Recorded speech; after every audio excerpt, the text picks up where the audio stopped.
It's Sunday. We're on our way to Culture Collision Card Show. This is the last day of the show here in Atlanta. Weren't able to go any other day. We had tickets to the Braves game on Friday, which was a disaster. They got killed. And then if we had missed that Georgia-Tennessee game yesterday, Don would have killed me.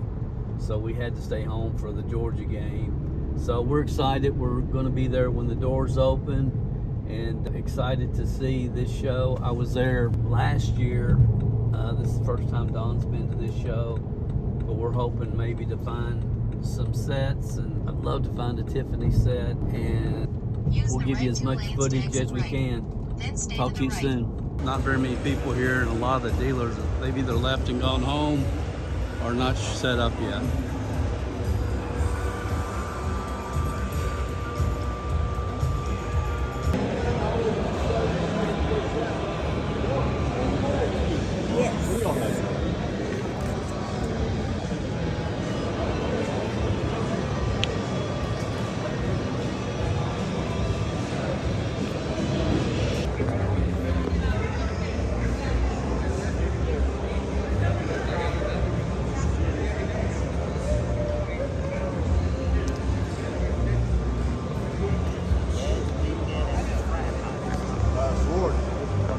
Extracurricular stuff happening.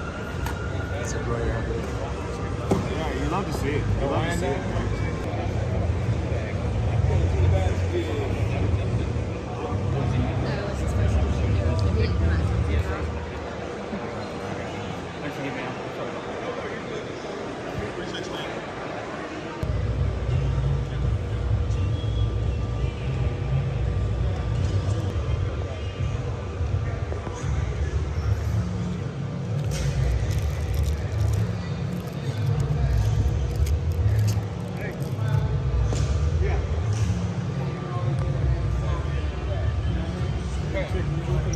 It's hard for me to stop and look if they don't have any prices.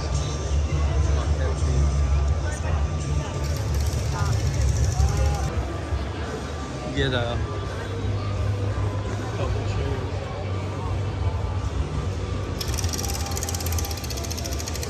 Where was it? Where was it?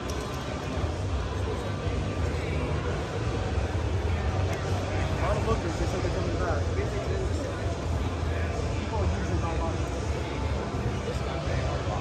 A little bit more crowd here. The dealers aren't here yet. Here at the Culture Collision Show in Duluth, Georgia, and we got some great deals. We found this guy who had 15 cards. 15 cards for $10.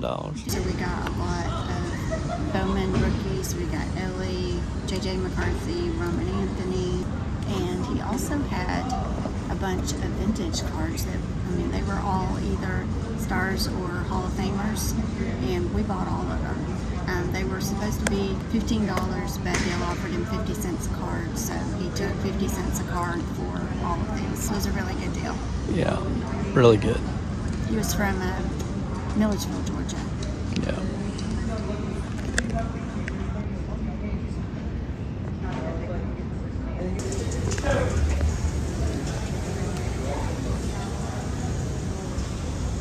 Ready to go? Yep. It is 10 after 12, and there's already dealers packing up to leave. We got one last deal I'll tell you about when we get in the car. Okay, guys, we're heading home now. We ended up going back to the gentleman that we bought the cards from originally, because he told me that he had some more of the Ella Deli Cruz that we bought, and we bought that box of vintage cards. So I thought if we can buy some more vintage from him, I would definitely like to pick those up. So I went back to that table and I found the Ellas he had. There was 16 of those. So I knew I was going to buy the rest of those. And I asked him, do you have any more vintage like the box that we bought? And he said, no, I really don't. But I do have some older cards here. These are all $5. He had a stack of them. And I looked, and they were good cards. I mean, pretty much all Hall of Famers. And then players like Mark McGwire and Roger Clemens and other, superstars. And at $5 a piece, I couldn't do that. And I said, look, I'm getting ready to leave. I'm going to buy these Ellies from you. Make me an offer I can't refuse. He counted them out, and he counted out 75 cards, and then there was another stack of like 12. said, buy these 75 from me, and I'll throw in the other stack here in the Ellies. I'll throw those in. And he said, give me $2 a card, $150. And I immediately shook his hand. So very, very happy with that deal. It's been a good day for us buying easy 200-300% return on our money today. And it's just a beautiful day here. Gorgeous. My final thoughts on the Culture Collision show.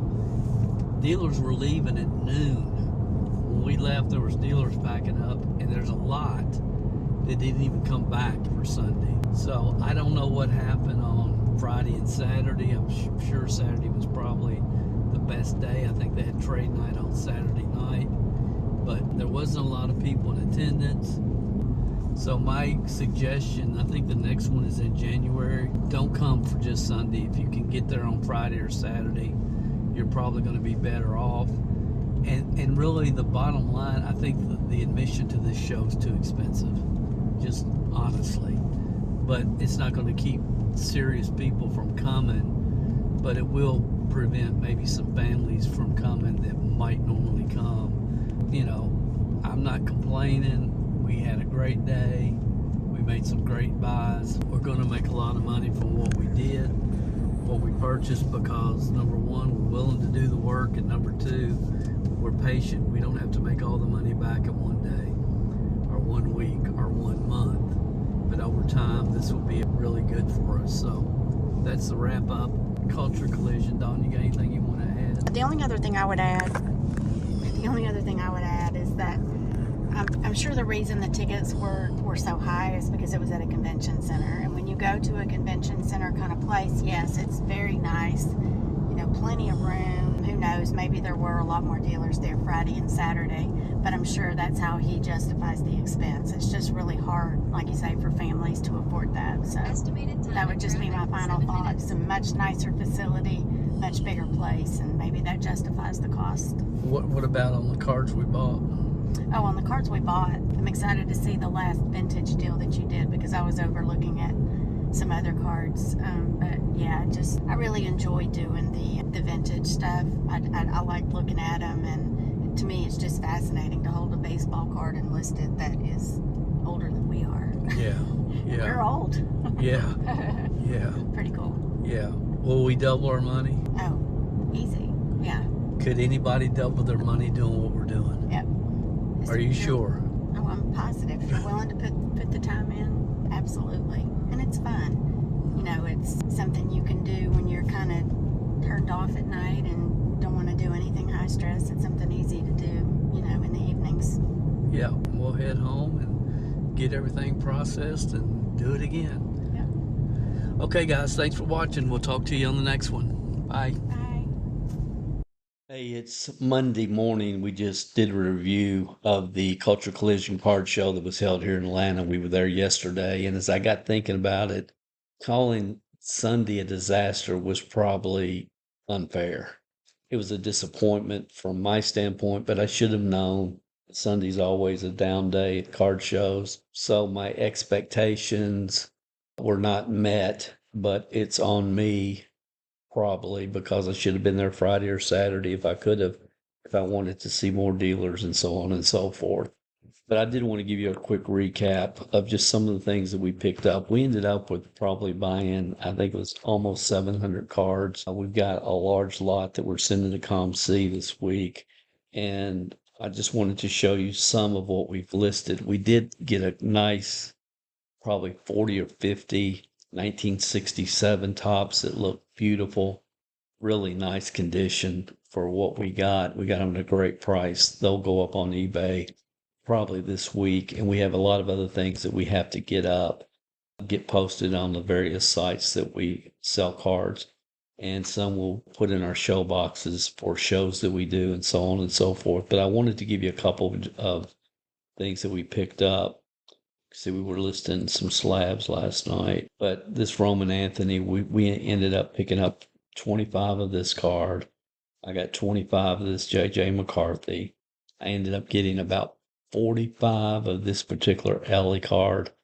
And the guy, he just opens cases and I mean, they're all in beautiful condition. They hadn't been handled a lot. Then we picked up this Nolan Ryan. I think I got 7 or 8 of this one, 7 or 8 of this one. And I think most of these we're going to have in our show boxes.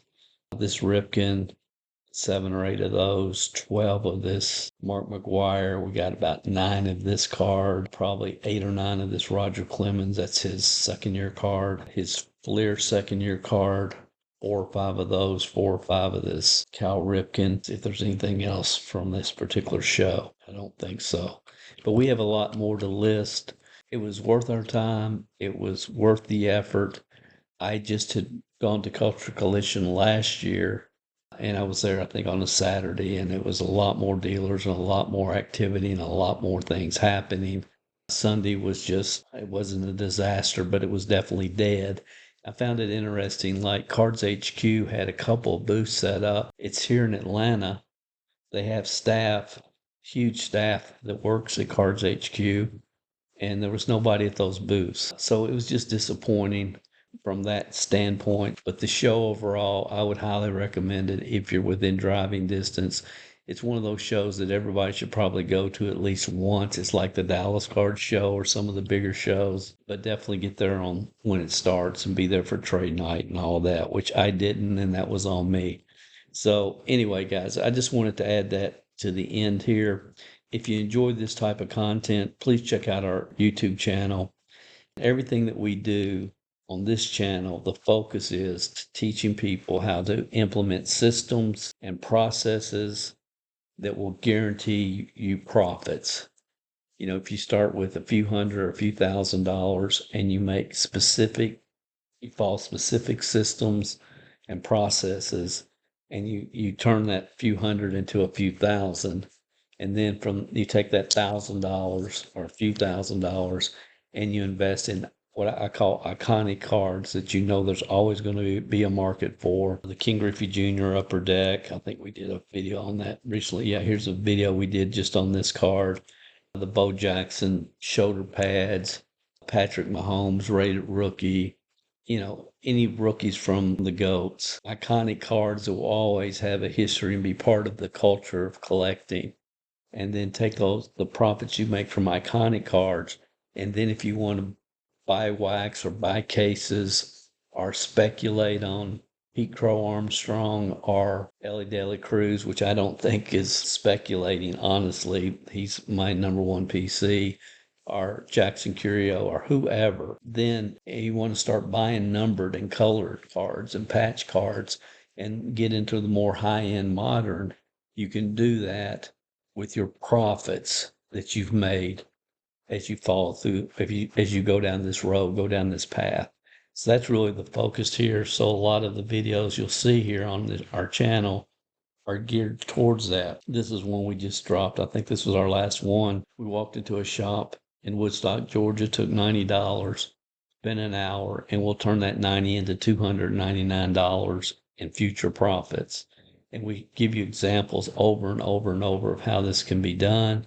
This is one of our most popular videos, how we set up monthly cash flow systems with sports cards. And there's a lot of information here. So if you like what you've seen here, you'll probably want to subscribe to this channel. We hope you will. Thanks for watching. I think our next show is in maybe Chattanooga, but anyway, we'll be talking to you. We're also working on a really cool giveaway on this channel. So subscribe and you'll find out more about that later on if you choose. You guys have a great week, and I'll talk to you on the next video. And go to Culture Collision if you have the opportunity.